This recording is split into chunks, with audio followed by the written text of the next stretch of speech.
నమస్తే, welcome to business prime time. ఇన్నాళ్ళు నోట్ల రద్దు పాట పాడిన నరేంద్ర మోదీ ఇప్పుడు కొత్త రాగం అందుకున్నారు. బినామీల చట్టం పేరుతో నేరుగా రాజకీయ నాయకులపైనే గురిపెట్టారు. నోట్ల రద్దులో బ్లాక్ మనీ వేటలో ఫెయిల్ అయిన కేంద్రం ఇప్పుడు బినామీల బెండు తీస్తానంటోంది. మన దేశంలో మహాముదులైన రాజకీయ నాయకుల బినామీలను మోదీ పట్టుకోగలరా, లేకుంటే చట్టం పేరు చెప్పి హంగామా చేస్తారా అన్నదే అసలు పాయింట్.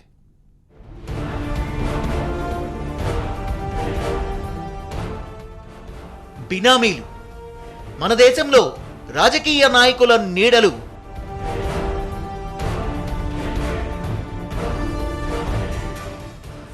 నేతలు దోచి దాచిన సొమ్ముకు జాడలు. ఇలాంటి బినామీల ప్రధాని నరేంద్ర మోదీ. నోట్ల రద్దు అంటూ జనాన్ని రోడ్డున పడేసిన మోదీ ఇప్పుడు రాజకీయ పార్టీలను టార్గెట్ చేశారు.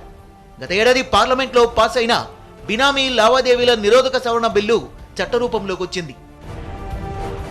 బినామీ లావాదేవీలకు పాల్పడితే 7 ఏళ్ల కఠిన కారాగార శిక్ష తప్పదని ఇన్కమ్ ట్యాక్స్ విభాగం హెచ్చరించింది. బినామీదారులు, లబ్ధిదారులు, వీరికి సహకరించిన వారు చిప్పకూడు తినక తప్పదు. జైలు శిక్షతో పాటు బినామీ ఆస్తికున్న మార్కెట్ విలువలో 25% చెల్లించాలి. బినామీ చట్టం కింద తప్పుడు సమాచారం ఇస్తే 5 ఏళ్ల జైలు శిక్ష, బినామీ ఆస్తికుండే మార్కెట్ విలువలో 10% కట్టాల్సిందే.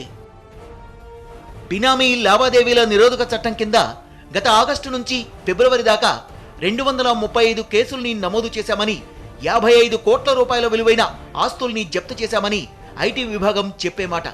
అలాగే 200 కోట్ల రూపాయల విలువైన బినామీ ఆస్తులకు సంబంధించి 140 కేసుల్లో నోటీసులు జారీ చేశామని చెప్తున్నారు.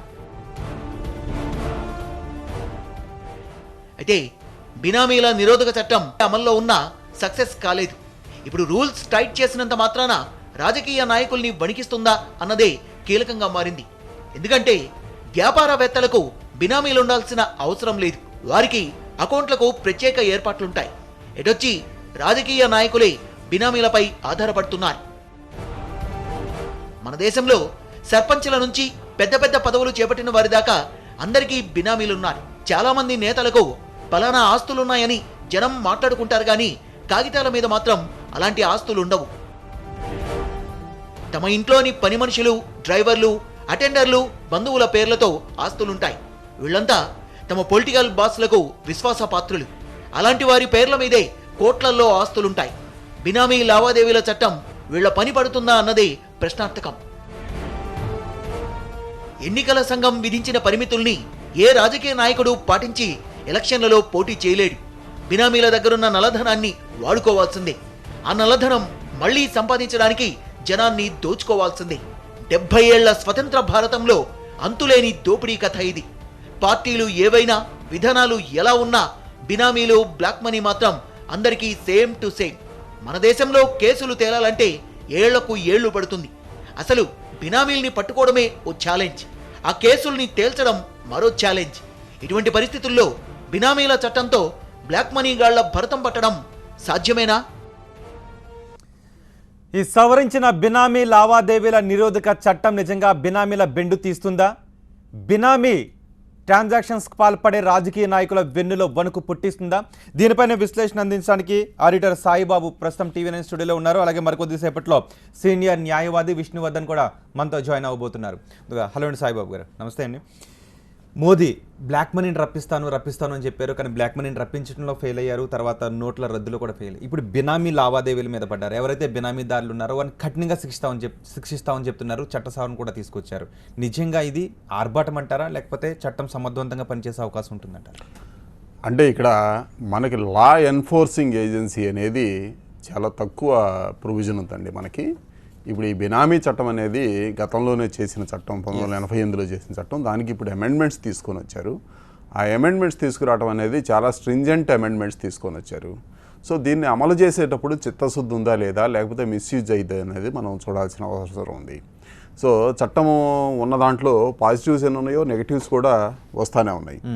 ఎందుకు అంటే ఇక్కడ అన్ఎడ్యుకేటెడ్, రూరల్ బ్యాక్గ్రౌండ్ ఉన్నవాళ్ళు వీళ్ళందరూ కూడా ఎక్కువ ఉన్నారు. వీళ్ళకి ఎక్కడ ఇమ్యూనిటీ అనేది ప్రొవిజన్ చేశారనేది ఎక్కడ కూడా యాక్ట్లో లేదు. ఎందుకు ఈ విషయం చెప్తున్నామంటే ఒక 2-3 తరాల నుంచి కూడా ఆస్తులు మారుతూ ఉన్నాయి. తరాలు మారినాయి. అయితే వాడికి ప్రాపర్ రిజిస్ట్రేషన్ ప్రొసీజర్ కానీ ఏమీ కానీ లేదు. ఇవాళ మనం హైదరాబాద్లోనే తీసుకుంటే 10 to 20% of the property transfer అనేది హైదరాబాద్లో నోటరైజ్డ్ ట్రాన్సాక్షన్స్ మీద కానీ ఒక పేపర్ మీద కానీ జరుగుతుంది. It will be treated as a benami transaction అనేది కనుక రేపు మారితే అటువంటి వారికి ఇమ్యూనిటీ కనుక లేకపోతే కొంత ఇబ్బంది పడతారు. అయితే ఈ చట్టం అమలు చేసే ఎన్ఫోర్స్మెంట్ ఎక్కడ ఉన్నది వీళ్ళకి అంటే ఒక ఇన్కమ్ ట్యాక్స్ డిపార్ట్మెంట్ కానీ ఎన్ఫోర్స్మెంట్ డైరెక్టరేట్ ద్వారా కానీ వీటి ద్వారా ఇబ్బంది పడే అవకాశం ఉంటుందని చెప్తున్నారు. కానీ ఎక్కువ మంది సామాన్యులు కాదండి. ఇక్కడ ఏంటంటే ఈ చట్టాల గురించి కానీ వీటి గురించి కానీ అవగాహన లేని వాళ్ళు, అట్లాగే రూరల్ బ్యాక్గ్రౌండ్ ఉన్న వాళ్ళు, చదువు లేని వాళ్ళు, తరతరాలుగా ఇన్హెరిటెన్స్ ట్రాన్సాక్షన్స్ ఇది బినామీ ట్రాన్సాక్షన్స్ కిందకు వస్తుందో రాదో తెలియక వాళ్ళు చేసే ట్రాన్సాక్షన్స్ తో వాళ్ళు ఈ చట్టంలో ఇరుక్కుపోయే అవకాశం ఉంటుంది 100%. కానీ తెలిసి ఇలాంటి ట్రాన్సాక్షన్స్ చేసే రాజకీయ నాయకులు నిజంగా ఈ చట్టం పరిధిలోకి వస్తారా? వాళ్ళ వెన్నులో వణుకు పుట్టే అవకాశం ఉంటుందా? వాళ్ళు బెండు తీసే అవకాశం ఉంటుందా?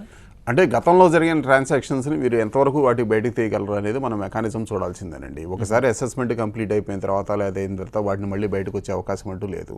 సో ఈ ట్రాన్సాక్షన్ ఇప్పుడు కనుక జరిగితే ఎప్పటి నుంచి గతంలో 10 సంవత్సరాల క్రితం జరిగిన ట్రాన్సాక్షన్, 20 సంవత్సరాల క్రితం జరిగిన ట్రాన్సాక్షన్ వీటికి ఏ విధంగా చెప్పగలము?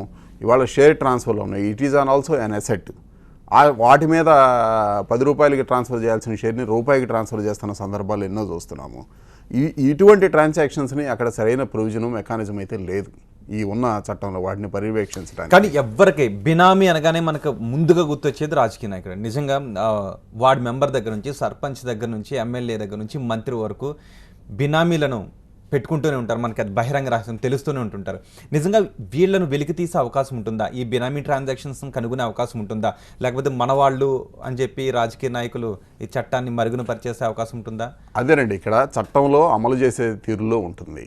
గతంలో కూడా ఉన్నది. 30 లక్షల రూపాయలు పైన జరిగిన ట్రాన్సాక్షన్ ఆటోమేటిక్గా రిజిస్ట్రేషన్ డిపార్ట్మెంట్ నుంచి వెళ్తుంది.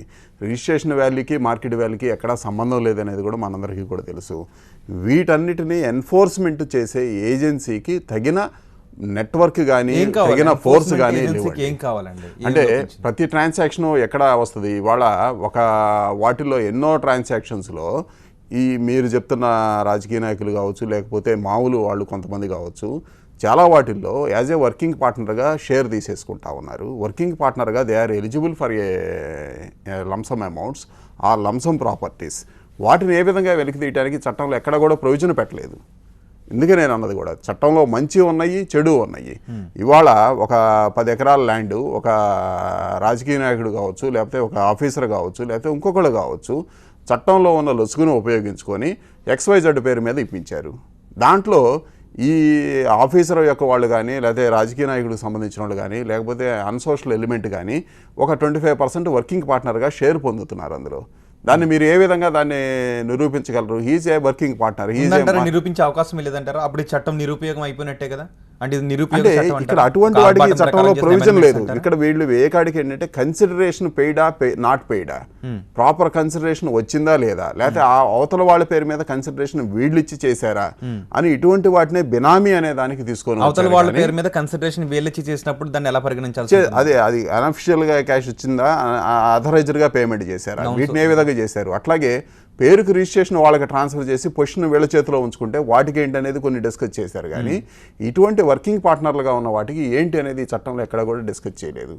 అదేవిధంగా ఇన్హెరిటెన్స్ వస్తున్న ప్రాపర్టీలు ట్రాన్స్ఫర్ వచ్చిన దగ్గర ఏంటి అనేది ఎక్కడ కూడా ప్రొవిజన్ పెట్టలేదు. ఇటువంటి వాటిని చెయ్యకుండా ఈ చట్టాన్ని ఇంప్లిమెంట్ చేయడానికి మెకానిజం లేకపోతే కనుక గతంలో 88లో ఈ చట్టం తీసుకొచ్చి ఈ రోజు వరకు కూడా నిరుపయోగంగా ఎట్లా ఉంటుందో రాబోయే రోజుల్లో కూడా అట్లాగే ఉంటుంది.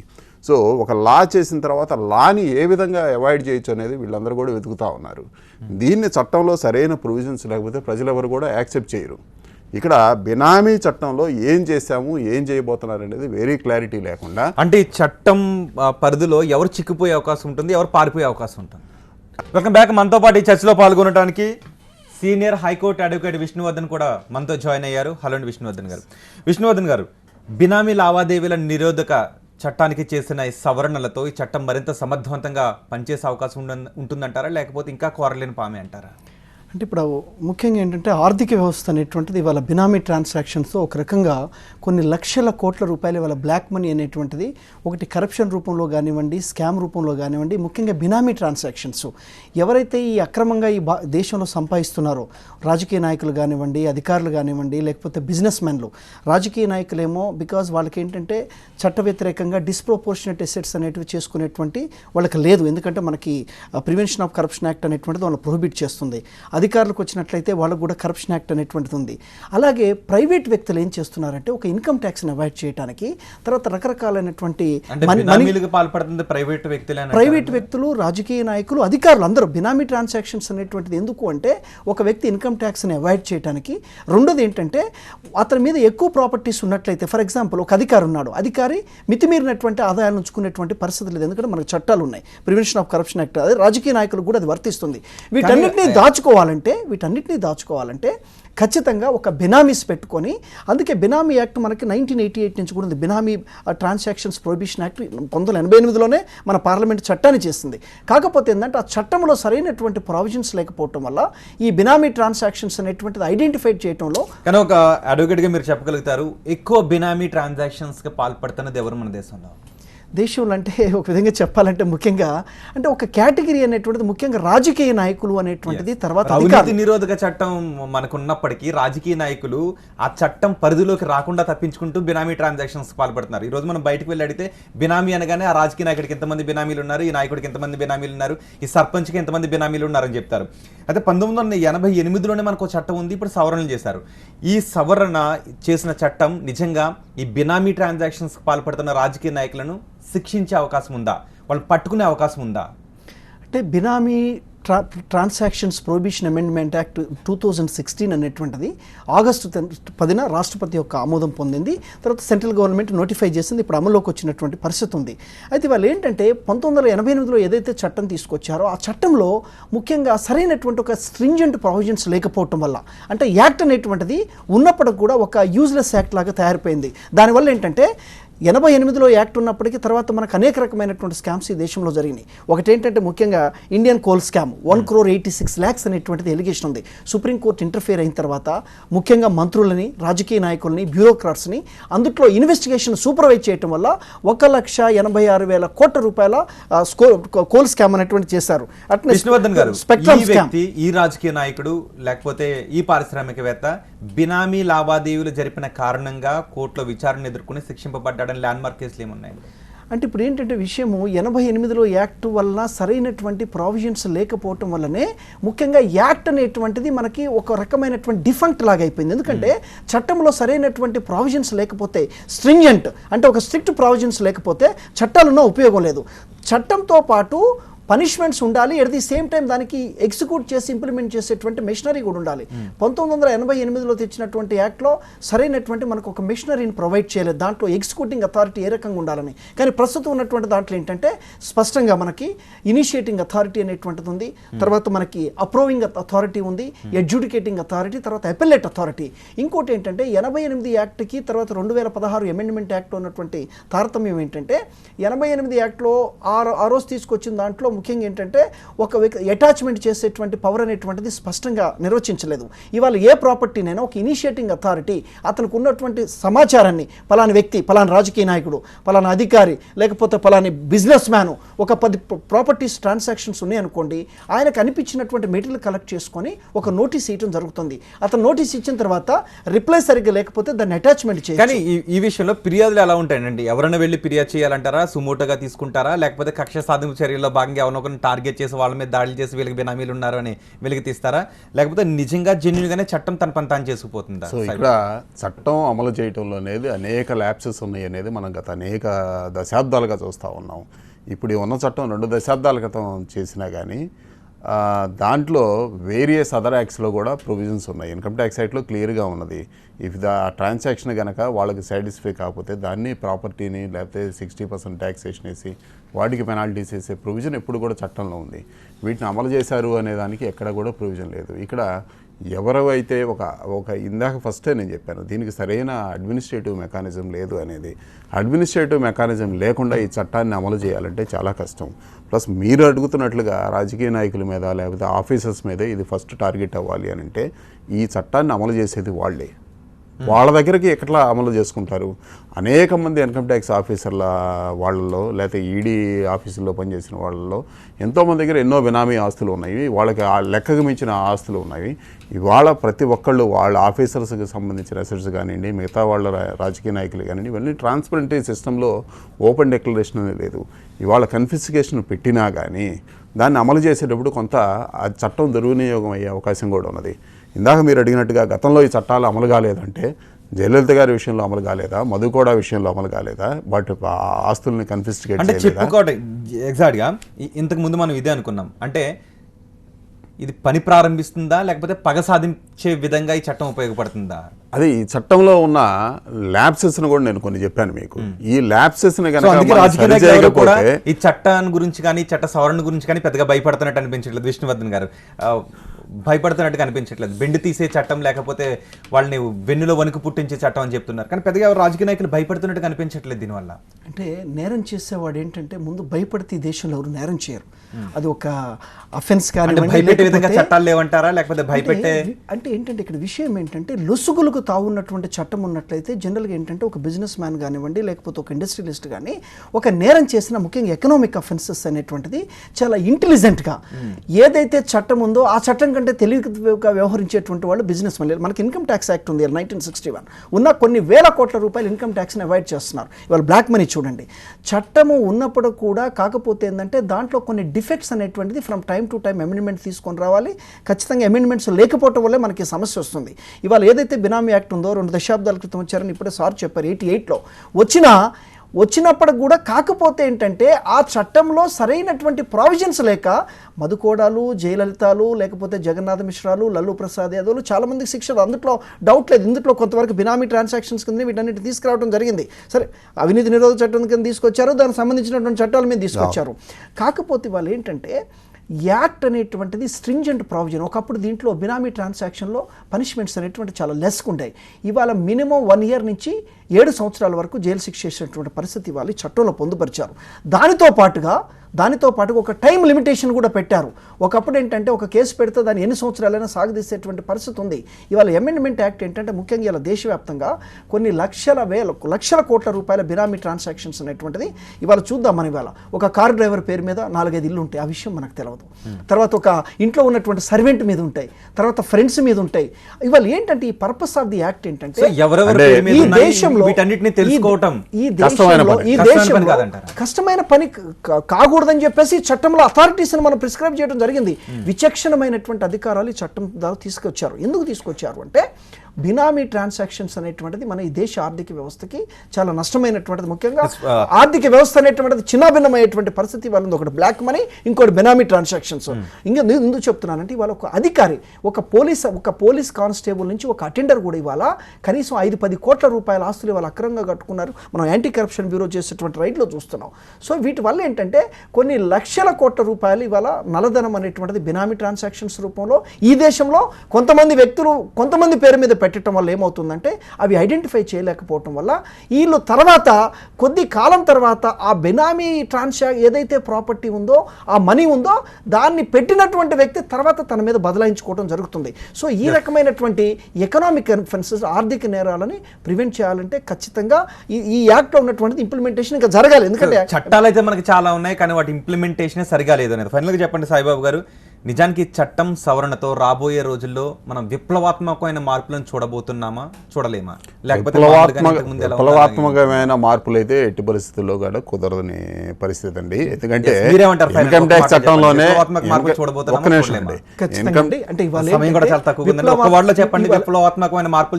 చట్టం అనేటువంటిది విప్లవాత్మకమైనటువంటి ఒక మార్పులతో పాటు ఒక విచక్షణమైనటువంటి అధికారాలు ఇచ్చింది. కాబట్టి ఈ దేశ అది. వ్యవస్థని ప్రతి ముఖ్యంగా- చట్టానికి అలాంటి ఉద్దేశం ఉంటుంది. లేదు, ఈ చట్టంలో విప్లవాత్మకమైన మార్పులు stringent తీసుకుని provisions రావడం. ఉన్నాయి కానీ కాబట్టి చట్ట ఉద్దేశం అయితే నెరవేరట్లేదు. విప్లవాత్మకమైనటువంటి సంస్కరణలు ఖచ్చితంగా తీసుకొస్తుంది ఈ యాక్ట్. ముఖ్యంగా ఈ దేశ ఆర్థిక వ్యవస్థలో కూడా కొంత మార్పు రావడానికి దోహదపడుతుంది. ఎందుకంటే అటువంటి ప్రావిజన్స్ యాక్ట్ లో మనం ఇన్కార్పొరేట్ చేశాం కాబట్టి. ఎస్, నిజానికి సవరణ మీద మిశ్రమ అభిప్రాయాలు అయితే ఉన్నాయి. కొంతమంది విప్లవాత్మకమైన మార్పులు తీసుకొచ్చే అవకాశం ఉంటుందని చెప్తుంటే చట్టంలో చాలా లొసుకులు ఉన్నాయి, వాటి ద్వారా తప్పించుకునే అవకాశం ఉంటుందనే అభిప్రాయాలను వ్యక్తం చేస్తున్నారు. మొత్తానికి చట్టాన్ని ఇంప్లిమెంట్ చేయడంలో, చట్టాన్ని సమర్థవంతంగా ఇంప్లిమెంట్ చేయడంలో ఏజెన్సీలు మాత్రం ప్రముఖ పాత్ర పోషించే అవకాశం ఉంటుంది. ప్రముఖ పాత్ర పోషించాలి కూడా. కానీ అదే సమయంలో ఆ ఏజెన్సీలపై రాజకీయ నాయకుల ప్రభావం కూడా ఉండకుండా చూడాల్సిన బాధ్యత కూడా ఉంది.